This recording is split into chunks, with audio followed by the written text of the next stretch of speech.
Good morning. मैं पवन पटेल, आप सभी का अपना YouTube channel RRM exam India में आपका बहुत बहुत स्वागत है। जैसा कि बच्चों ने रिक्वायरमेंट किया था कि नंबर सिस्टम सर आप बताइए, तो नंबर सिस्टम में कुछ जैसे आभाज्य संख्याएं क्या हैं, परमीय अपरमीय क्या है, नंबर ऑफ या रूल ऑफ डिजिबिलिटी टेस्ट बताना, विभाज्यता के नियम क्या है, और अंकों के मान कैसे निकलते हैं, जिससे स्थानीय मान, जातीय मान, जिसे आप प्लेस वैल्यू फेस वैल्यू कहते हो, इसको बताना है। नंबर ऑफ जीरो क्या है, नंबर ऑफ प्राइम फैक्टर क्या है, अभाज्य गुणनखंडों की संख्या, जहाँ तक ये सब चीज़ें, और नंबर ऑफ यूनिट डिजिट क्या है, या find value of unit digit यानी कैसे इकाई अंक निकालते हैं, तो इन सब पे आज चर्चा होगी। है तो गाइस ये छोटी क्वेश्चंस बट एग्जाम में पूछे जाते हैं, और छोटे छोटे एग्जाम में जैसे TET, super TET, TET C TET या जूनियर या प्राइमरी, किसी में भी ओनली एग्जाम में भी पूछे जाते हैं। अब क्वेश्चंस ऐसे एग्जाम में पूछे जाते हैं कि आपको टिपिकल नहीं पूछे जाएंगे, लेकिन इतना है क्योंकि सब CBT एग्जाम हो गए हैं, तो कहीं ना कहीं क्वेश्चंस ऐसे पूछे जाते हैं जो चीज़ें आपको मालूम रहती है, बशर्ते हम जानते हैं क्वेश्चन गलत करने के चांस रखते हैं। और दूसरी बात ये रहती है कि वो जानते हैं कि ज़्यादा कैलकुलेटेड क्वेश्चन पूछने योग्य नहीं है, क्योंकि यहाँ पर एक तो वनडे एग्जाम्स में आते हैं प्रीलिम्स के क्वेश्चंस, और रिपीटेड भी आते हैं, तो आप को ज़्यादा बजाने का प्रयास नहीं करते। वनडे एग्जाम में अगर CBT एग्जाम हो रहा है तो कम समय में आपको करना रहता है, इसलिए गाइस आप बिल्कुल ही मत सोचिए कि क्वेश्चन सरल है या कला है, कौन सा क्वेश्चन दे दे कोई पता नहीं होता है, क्योंकि वो चीज़ें हम नहीं जानते हैं। तो आज आपको बताना नंबर सिस्टम, जिसे संख्या पद्धति कहते हैं, नंबर सिस्टम। नंबर सिस्टम, अब नंबर किसे कहते हैं, संख्या आप जानते होंगे। संख्या कितना ही बड़ी बना ले, लेकिन हम जानते हैं संख्या हमारे पास जो होती है 0 से 9 तक होती है। कितना होती है गाइस? 0 से 9 तक संख्याएं होती हैं। यही संख्या से हम तमाम संख्याएं बना लेते हैं, चाहे लाख हो, चाहे करोड़ हो, चाहे 10,000, चाहे इकाई, दहाई, सैकड़ा, हजार, 10,000, लाख, करोड़, 10 करोड़, करोड़ जो है अरब, नील अरब, संख वगैरह, जो भी कुछ बनाते होंगे संख्या, आपके तमाम संख्याएं इन्हीं से बनती हैं। और 0 से 9 की संख्याओं को अगर देखा जाए तो मैं लिखना भी चाहूँगा, अगर 0 है, 1 है, 2 है, 3 है, 4 है, 5 है, 6 है, 7 है, 8 है, 9 है, और फिर जैसे मैं 10 लूँगा फिर 1 0 हो जाएगा, फिर 2 बार 1 1 लिखेंगे 11 हो जाएगा। अब इन्हीं संख्याओं से बनने का, यानी अगर बातें किया जाए जो जितनी संख्या बनती हैं सब इन्हीं संख्याओं से ही बनती हैं। तो चाहे वो नेचुरल हो, चाहे इंटीजर नंबर हो, चाहे प्राइम हो, और चाहे आपके कंपोजिट हो, चाहे को प्राइम नंबर हो, चाहे रेशनल, चाहे इरेशनल हो, ये सब चीज़ें किससे बनती हैं? इन्हीं आप नौ संख्याओं से पाते हैं। तो गाइस इसे समझने का देखिए, जब कोई सब्जेक्ट पढ़िए तो उसके बारे में खूब अच्छे से जानने का प्रयास करिए कि होता कैसे ये। अगर इसी को मैं ले लूँ, देखिए प्राकृतिक संख्या क्या है, प्राकृतिक जिसे नेचुरल नंबर कहते हो, प्राकृतिक संख्या जो होती है, अभी इसे उठा लेते हैं, 1 2 3 4 डॉट डॉट डॉट इनफाइनाइट, इसी का कहते हैं गाइस प्राकृतिक संख्याएं कहते हैं। प्राकृतिक संख्याएं में शून्य नहीं आता है, क्योंकि शून्य पूर्ण संख्या माना जाता है, जिसे होल नंबर कहा जाता है।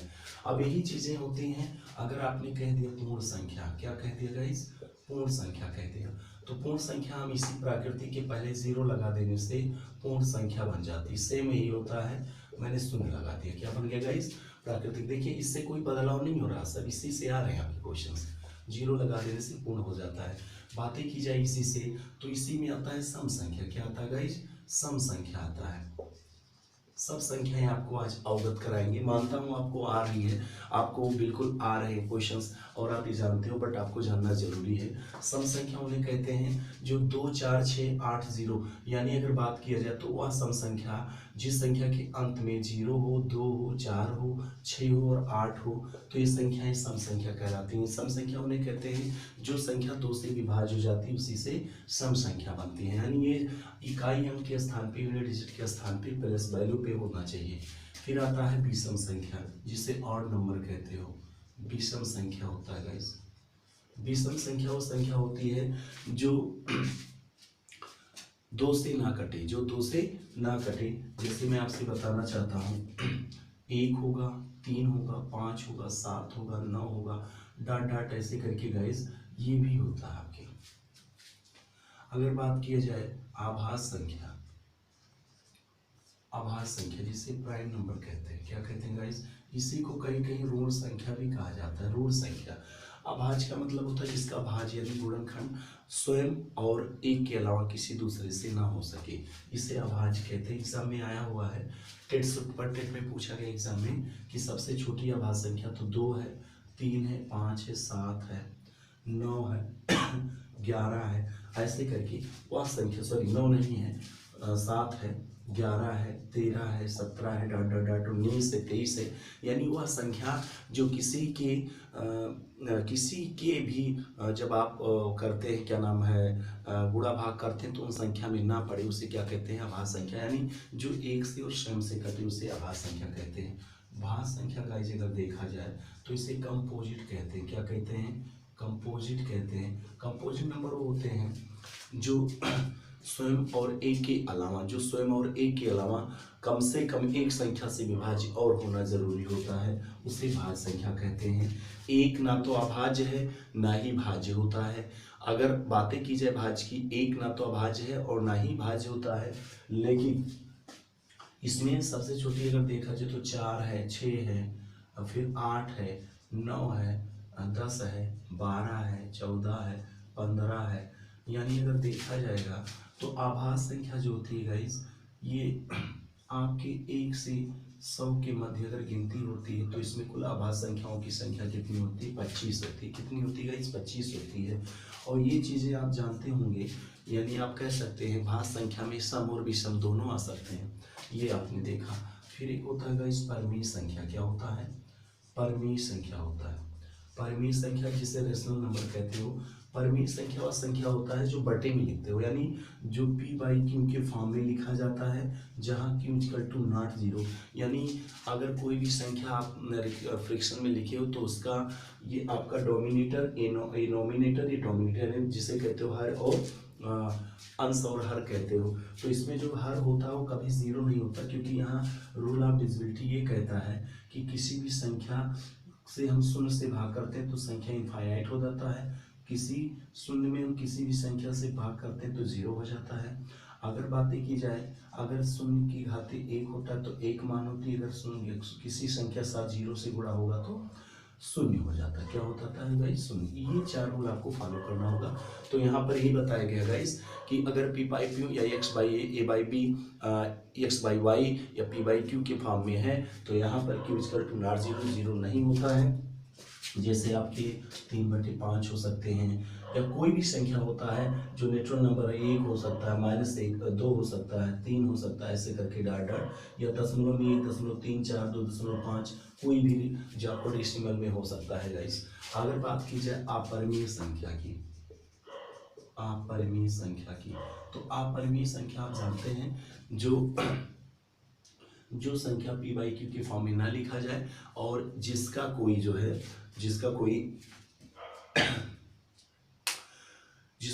गुणनखंड ना हो सके। जैसे मैंने कहा √2, √5, √7, रूट जो है यहाँ पर मैंने कह दिया 10। ये सब चीजें क्या कहलाती है आपके? ये अपरिमेय संख्या कहलाती है। जिसका पूर्णांक ना बने, जिसका आपका स्क्वायर रूट ना बने, पूर्णांक ना बने, उसे अभाज्य संख्या कहते हैं, उस सॉरी अपरिमेय संख्या कहते हैं।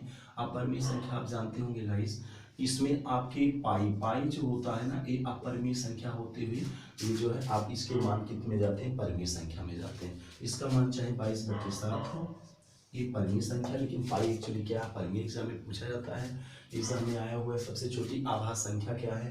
तो 2 होती है। सबसे छोटी भाज्य संख्या तो 4 होती है। अपरिमेय संख्या जो p/q के फॉर्म में ना लिखा जाए और जो अगर अंक दिया रहे तो उसका कोई पूर्ण या पूर्ण वर्ग या पूर्णांक ना बने, इसे अभाज्य संख्या कहते हैं। यहीं पर आता है सह-अभाज्य कहते हैं, उसे अपरिमेय संख्या कहते हैं, जिसे कहते हैं अभाज्य, सह-अभाज्य संख्या। सह-अभाज्य संख्या, सह-अभाज्य का मतलब होता है को-प्राइम नंबर, को-प्राइम नंबर होता है गाइस। अब सह-अभाज्य संख्या कहाँ से क्या होता है? अब इसमें दो संख्याएं, 2 या 2 से अधिक भी संख्याएं हो सकती हैं, और सहभाज्य का मतलब 2 या 2 से अधिक प्राकृत संख्याएं जिनके एक के अतिरिक्त कोई अन्य उभयनिष्ठ गुणनखंड होता है। उभयनिष्ठ का आशय होता है जैसे कोई भी संख्या दे तो एक तो सम्य होता है, इसलिए वहां पर एक सम्य होता है कॉमन, जिसे हाईएस्ट कॉमन फैक्टर उभयनिष्ठ कहते हो, जो सम्य होता है। जैसे मैंने आपसे कहा इसमें 2 या 3 कह दिया, या 26 कह दिया 26 के बाद मैंने कह दिया गाइस 16 कह दिया, 16 के बाद मैंने 76 कह दिया, तो इसमें आपके को प्राइम नंबर बन जाएंगे, या फिर आपको यहाँ पर कह दिया मैंने 71 कर दिया। तो ये सब चीज़ें आप ध्यान से चलिएगा गाइस, जिनमें आपके को प्राइम नंबर, जिसमें उभयनिष्ठ संख्या एक हो, उसी को क्या कहते हैं, को प्राइम नंबर कहते हैं। तो छोटे छोटे जो आपके एग्जाम में पूछे जाते हैं वनडे एग्जाम में, तो टीचिंग वगैरह में तो यहीं से क्वेश्चन आ जाते हैं कि सबसे छोटी आभास संख्या क्या है, पूर्ण संख्या क्या, प्राकृतिक संख्या क्या है, भाज्य संख्या, परमीय अपरमीय संख्या है। तो इसमें आपकी भाज्य, अभाज्य, परमीय और अपरमीय कई बार पूछे जाते हैं। परमीय संख्या वही संख्या होते हैं जो p/p के फॉर्म में लिखे जाते हैं गाइस, और उसके प्रत्येक पूर्णांक में तथा उसके हर मान में आप लिख सकते हैं, जहाँ क्यूटल नॉट जीरो, यानी उसके हर का मान कभी शून्य नहीं होगा। अगर यहाँ पर किसी भी संख्या का हर का मान शून्य हो जाता है तो आप जानते हैं गाइस उसका मान क्या हो जाता है, इनफाइनाइट हो जाता है। तो इसे आप देख सकते हैं गाइस।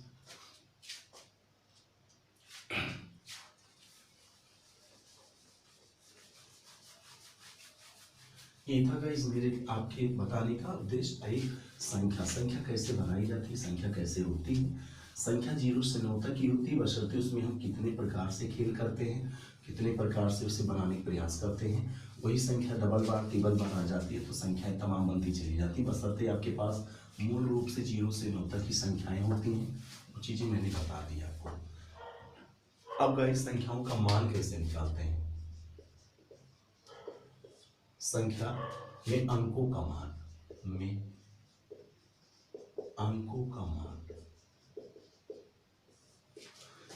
संख्या में अंकों का मान, value of digit in number, कैसे आप अंक संख्या के मान, तो इसके दो होते हैं, एक होता है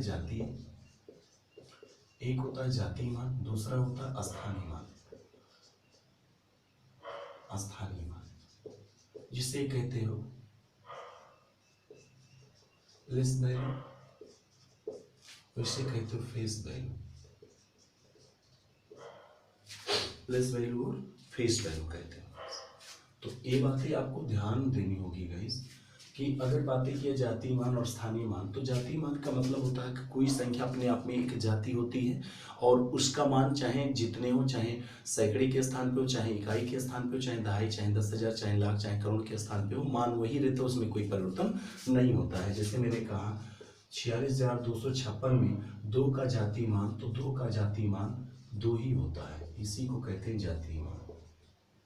लेकिन अगर ही 46,256 में मैंने कहा 2 का स्थानीय मान क्या होता है, स्थानीय मान, तो आप जानते हैं 2 का स्थानीय मान, आप तुरंत इसको बताएंगे, 2 लिखेंगे और जितने अंक होते हैं इकाई, दहाई, सैकड़ा पे है तो इसे सैकड़ा बनाने का प्रयास करेंगे, इसे कहते हैं जातीय मान। क्या कहते हैं, जातीय मान। अगर आ जाए 69,275 ऐसे करके 69,256 साथे से आ जाओ कि 6,92,567 में अगर पूछ रहे 9 का स्थानीय मान क्या होगा, तो आप जानते होंगे 9 लिखो, इकाई, दहाई, सैकड़ा, हजार, 10,000, यानी इसे 90,000 आपको बनाना होगा। यानी जितनी संख्या है उतना आप शून्य लगाओगे, इसे क्या बोलते हो, स्थानीय मान। क्या बोलते हो गाइस, स्थानीय। लेकिन अगर 9 का जातीय मान पूछेगा तो 9 ही होगा, इसे कहते हैं जातीय मान। क्योंकि 9 की जाति 9 ही होती है, उसे 6, 7, 5 नहीं कहते हैं, इसलिए स्थानीय मान में चेंजिंग या फिर उसके जितने पहले में होते हैं उसके बाद में हम शून्य लगाते हैं, लेकिन जातीय मान में ऐसा कुछ भी नहीं है, उसको डायरेक्ट उतार देते हैं। ये आपके जातीय और स्थानीय मान होते हैं गाइस, ये जातीय और स्थानीय मान होते हैं। अब इसी में क्वेश्चंस कैसे पूछ जाते हैं गाइस, इसको देख लेते हैं। आया हुआ क्वेश्चन है, दिया है 42, 87, 30, 15 में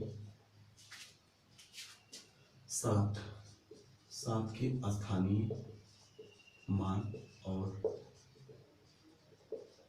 जातीय मान का, स्थानीय और जातीय मान बताइए, मान का अंतर बताइए, अंतर पूछा है। अब गाइस आप जानते हो 42, 87, 30, 15 यही दिया है। इसमें अगर 7 का अगर देखा जाए, 7 का स्थानीय मान, तो 7 के आगे कितने हैं अंक, 4 है, तो इसे आप 4 0 लगा देंगे, ये हो जाएगा 70,000। और 7 का अगर देखा जाए तो ये जातीय मान आपका 7 हो जाएगा। तो 7 अगर इसका अंतर निकाल देंगे तो 10 में से अगर 7 जाएगा तो यहाँ 3, यहाँ 9 है, यहाँ भी 9 है, यहाँ भी 9 है, तो यहाँ कितना बचा 6। तो आंसर कितना हो जाएगा, आंसर ये आपका स्थानीय मान है और ये जातीय मान। तो गाइस आप जान गए होंगे कि जब कोई संख्या का ऐसे मान दिया जाता है तो चाहे स्थानीय मान और जातीय मान हम आराम से निकाल सकते हैं। तो कभी भी एग्जाम में अगर देता है कि संख्या में जातीय स्थानीय मान, तो आराम से इसको आप निकाल सकते हो। जातीय का सब वही संख्या होती है और स्थानीय का मान होता है जिस पे हो उसका वैल्यू जिन संख्याओं तक होगा उतना हम शून्य लगा देते हैं।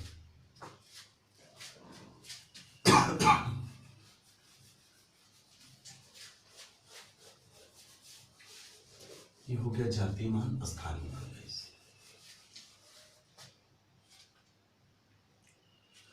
दूसरा आता है विभाज्यता के नियम। विभाज्यता के नियम, विभाज्यता के नियम में क्या होता है, अभी पता लगाना है गाइस कि अगर संख्या कोई दिया है तो पूछा है 2 से विभाज्य की नहीं, 3 से विभाज्य की नहीं, 4 से विभाज्य की नहीं, 5 से विभाज्य की नहीं, 7 से विभाज्य की नहीं, 6 से, 11 से, 10 से, 8 से, 9 से, तो ये सब चीजें आज सीखने को मिलेंगी। तो विभाज्यता का नियम अगर देखा जाए गाइस तो 2 से विभाज्य होने वाली संख्या, 2 से संख्या वही कहा गया गाइस कि कितना ही बड़ा संख्या क्यों ना हो, उसका अगर इकाई का अंक 0 हो, 2 हो, 4 हो और 6 हो और 8 हो तो संख्या 2 से विभाज्य हो। देखो शॉर्टकट, इसमें लिखने की आवश्यकता नहीं, बस आपको समझने की जरूरत है गाइस। अगर 2 संख्या वही विभाज्य होगी जिसका कितना ही बड़ा मान हो, अगर उसका मान अंतिम अंक किसी भी संख्या का अंतिम अंक 0 हो, 2 हो, 4 हो, 6 हो और 8 हो तो 2 से विभाज्य है। दूसरा कह रहा है तीसरा में कोई भी संख्या हो, इन सभी संख्याओं के जो मान आएंगे वो 3 का क्या हो, विभाज्य हो। 3 से क्या हो, 3 से विभाज्य हो। बातें समझ में आ गई। अगर यहाँ पर दे दिया जाए 2, 4, 5, 3, अब ये देखेंगे 3 से विभाज्य की नहीं तो इसको कुछ करने की जरूरत नहीं। 3, 2, 5, 5, 2, 7, 7, 6, 13, 13, 3, 16, बिल्कुल नहीं है विभाज्य। लेकिन ये आ जाता आपके, अगर ये आ जाता तो देखिए 6, 4, 10, 10, 5, 15, ये बिल्कुल 3 से विभाज्य है। तो कहने का आशय होता है कि 3 संख्याओं की अंकों का योग यदि 3 से विभाज्य है तो पूर्णतः विभाज्य, अदरवाइज नहीं है, अन्यथा नहीं है। चौथा रूल ये कहता है, चौथा ये कहता है गाइस, यदि कितना ही बड़ी संख्या क्यों ना हो, अंतिम से हम 2 इकाइयों लेते हैं, यानी 2 अंकों को हम देखते हैं। अगर विभाज्य है तो 4 से विभाज्य होगी, अन्यथा नहीं होगी। बातें समझ में आ रही। 2 से अंतिम 1 अंक देखते हैं, 4 से अंतिम 2 अंक देखते हैं। अगर विभाज्य है तो 2 होगी। पांचवा ये रूल कहता है अगर 5 से विभाज्य होगी गाइस, तो 5 से विभाज्य होने वाली कोई भी संख्या अगर दिया हो आपको, अगर ये संख्या 0 हो या फिर 5 हो, 5 से वही विभाज्य हो सकता है जिसका इकाई अंक यानी यूनिट डिजिट 0 हो या 5 हो। 0 हो, 5 हो तो पूर्णतः विभाज्य होगी। फिर आपका दे रहा है छठवां ये कह रहा है कि कोई भी संख्या हो तो इन संख्याओं को अगर 2 और 3 से विभाज्य हो रही है तो वह संख्या पूर्णतः 6 से विभाज्य है। फिर आपका आता है गाइस 7 से कितना ही बड़ी संख्या क्यों ना हो, इसका अंतिम संख्या का दुगुना कर देने से, अंतिम संख्या का दोगुना करके शेष संख्या से घटा देते हैं और घटाने के बाद जो आती है संख्या इसमें ऐसे करते हैं जैसे 3 संख्या मैंने दे दिया, इसमें से 1 संख्या मैंने घटा दिया। जो मान यहाँ पर है अगर 7 से विभाज्य तो विभाज्य, नहीं तो नहीं है। जैसे मैंने कहा आपसे 336, अब 336 को गाइस अगर भाग किया जाए 7 से तो कैसे, तो 6 का हम दुगुना कर देते हैं तो 33 में से अगर 6 दूनी 12 घटा देंगे तो यहाँ कितना मान आ जाएगा हमारा 21, बिल्कुल 7 से विभाज्य है, यानी 336 7 से विभाज्य है। बातें समझ में आ गई होगी। कितना ही बड़ी संख्या हो उसका अंतिम अंक अगर हम जो है दुगुना करने के बाद से संख्याओं से घटा देते हैं, यदि जो मान आया होगा उसे 7 से विभाजित तो विभाज्य अन्यथा नहीं है। फिर रूल आपका कह रहा 8 से विभाज्य कह रहा है कि कोई भी सही संख्या हो उसका कितनी संख्या हम देखते हैं इस 3, अगर 3 अंक 8 से विभाज्य हो रहे हैं तो संख्या हमारा विभाज्य अन्यथा नहीं है। फिर 9 से विभाज्य वही 3 वाले फार्मूला से लगेंगे, इसमें भी कि जो संख्या आपके दी संख्याओं का योग होगा वही इसका भी हो जाएगा। 10 से आप जानते हैं 10 से वही संख्या होगी जिसका इकाई अंक क्या हो 0 हो। ठीक, फिर कह रहा है आपका 11 से, 11 से गाइस पूछ रहा है।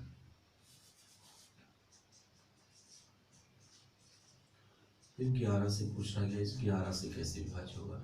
अब 11 से कोई भी संख्या दी हो, इतना भी बड़ा संख्या दी हो, अब इसको करते क्या है, इसका प्लेस वैल्यू लेते 1 2 3 4 5 6 7। अब इसमें क्या करते हैं, विषम संख्याओं के अंकों का योग और सम संख्याओं के अंकों का योग। विषम संख्याओं के अंकों का योग, अंकों का योग, फिर देते हैं सम संख्याओं के अंकों का योग, सम संख्याओं के अंकों का योग, अंकों का योग। विषम संख्याओं के अंकों का योग, विषम संख्याओं यानी विषम स्थानों यानी विषम स्थानों की संख्याओं का योग और सम स्थानों की संख्याओं का योग, स्थानों की सम संख्याओं का योग। अगर डिफरेंस या अंतर 11 हो या 0 हो तो 11 से पूर्णतः विभक्त है, नहीं तो बिल्कुल विभाजित नहीं है, कोई बढ़ता ही नहीं, कोई कटने का चांस नहीं है। तो ये रूल आप देख लीजिएगा इस एक बार फिर। 2 से संख्या वही विभाज्य होती है जिसका मान लास्ट में यूनिट डिजिट जो 0 2 4 6 होना चाहिए। 3 से संख्या वही विभाज्य होगी जो सभी संख्याओं के अंकों का योग 3 से कट जा रहा तो 3 से विभाज्य होगी। 4 संख्या वही विभाज्य होता है जिसका अंतिम 2 अंक क्या होता है विभाज्य से आप 4 से विभाज्य कर सकते हो। 5 से संख्या वही कटेगी जिसका अंतिम अंक कितना ही बड़ा अंक हो, उसका अंतिम 0 या 5 होगा, 5 से कटेगा नहीं, छोड़ देना उसे। 6 संख्या वही कटेगी जो 2 3 का गुणज होगा। 7 संख्या वही कटेगी जिसका अंतिम अंक का दुगुना से संख्या से घटाने के बाद 7 से कट रहा है तो 7 से विभाज्य होगा, अन्यथा नहीं। 8 संख्या से वही विभाज्य होगी कि अंतिम अब 3, 2 में 1, 4 में 2 और 8 में 3 और 16 में 4, 32 में 5, ये संख्याएं हम देखते चले जाते अंतिम से। 9 संख्या वही 3 वाले उपरोक्त वही फार्मूला है। 10 से संख्या वही कटेगी, आप जानते हो जहाँ पूर्णांक यानी 0 आ जाए। और 11 संख्या वही कटेगी गाइस जिसका मान ये जो मैंने बता दिया कि उसके विषम स्थानों के अंकों का योग और सम स्थानों के अंकों योग का अगर प्रतिफल या माइनस करने पे, डिफरेंस करने पे, अंतर करने पे 0 या 11 आ रहा तो कटेगा, अन्यथा बिल्कुल नहीं कटेगा। ये रूल ऑफ डिविजिबिलिटी टेस्ट थी जो मैंने बताया विभाजता के नियम गाइस। ये नॉर्मल एक बेसिक है कि कटने का रूल कैसे होता है, क्योंकि एग्जाम में कभी कभी ऐसे क्वेश्चन दे देता है, 3 देगा स्टार देगा, 2 5 7 दे देगा, पूछेगा 3 से विभाज्य होने वाली कौन संख्या। ये यूपीएसआई में पूछा गया था 2017 वाले सेट में, जब आपका पहला बार पेपर होता 16 जब 17 में टला था तो ये चीजें। तो इसको बैच कुछ करने के नहीं, तब यहाँ आ जाता है जैसे 7 5 12। अब यहाँ पर जो देगा आपका गाइस अब यहीं पर दे देगा आपका 1 देगा, 2 देगा, 3 देगा, 4। अब विकल्प दे दिया ये, तो पूछा 3 से विभाज्य, तो इसे जोड़ लेते हैं। 3 2 5 5 10 10 7 17। 3 से विभाज्य होने वाले सामने 18 आता है और इसमें कितना जोड़ेंगे 1, 18 हो जाएगा। यानी स्टार की जगह पे आप कह सकते हो मान कितना होना चाहिए 1 होना चाहिए। यानी उसे 18 बनाने के लिए 3 का गुणज 18 होता है, 18 बनाने के लिए उसमें 1 अगर हम जोड़ देते हैं तो यहाँ 2 जोड़ना होता तो 2 ले लेते, 3 जोड़ना होता तो 3 ले लेते। ऐसे करके एग्जाम में काफी क्वेश्चंस पूछ जाते हैं। कभी पूछ लेता है ABC का मान क्या हो सकता है, इसके बीच में ABC मान दे देता है, ठीक। तो इसे कहते हैं रूल ऑफ डिविजिबिलिटी टेस्ट कहते हैं।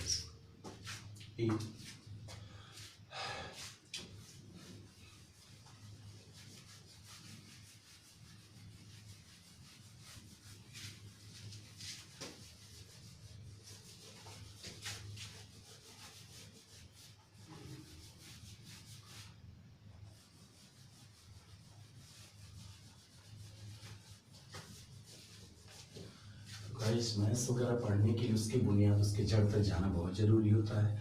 और मैथ्स ही नहीं, कोई भी सब्जेक्ट आप पढ़िए तो उसके जड़, उसके बुनियाद तक जाने का पूरा प्रयास करिए। आप अच्छे समझ जाएंगे तो आपको कभी गलत नहीं होगा, क्योंकि आपको मैं हमेशा बताता हूँ कि ऊपरी ऊपरी पढ़ाई से कुछ होने वाला नहीं है।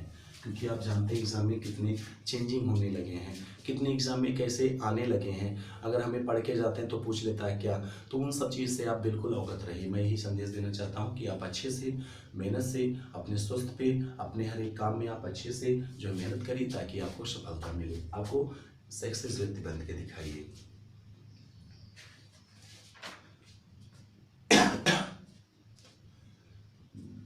तो गाइस आज के लिए इतना ही इसी वीडियो पर। कल हम बताएंगे संख्याओं पे आधारित कैसे होता है, और आपको number of zero, number of prime factor इसको बताएंगे। तो आज गाइस इतना ही। धन्यवाद। जय हिंद, जय भारत। हाँ, एक बात सुन लीजिएगा, अगर मेरे चैनल पे आप नए हैं तो सब्सक्राइब करना ना भूलिएगा। ज़रूर आप सब्सक्राइब करिए और कमेंट करके ज़रूर बताइएगा, और आप जो है शेयर करिएगा। तो नमस्कार। जय हिंद, जय भारत।